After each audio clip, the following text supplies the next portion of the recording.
তিনি যখন ব্যাট করতে নামেন তখন কলকাতা নাইট রাইডার্সের রান 13.5 ওভারে 6 উইকেট 119। পরের 37 বলে উঠল 89 রান। তার মধ্যে একাই 25 বলে 64 রান করলেন আন্দ্রে রাসেল। মারলেন 3টি 4, 7টি বিশাল ছক্কা।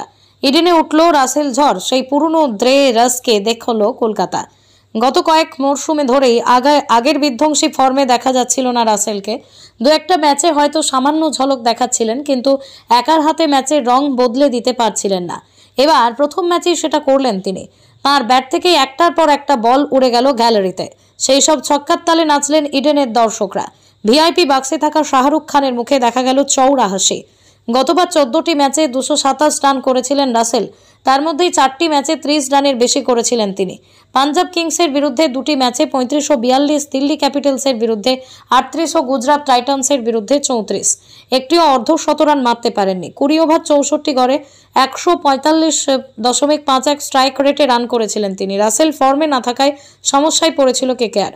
এবার শুরু থেকেই দর্শকদের ভরসা দিলেন রাসেল।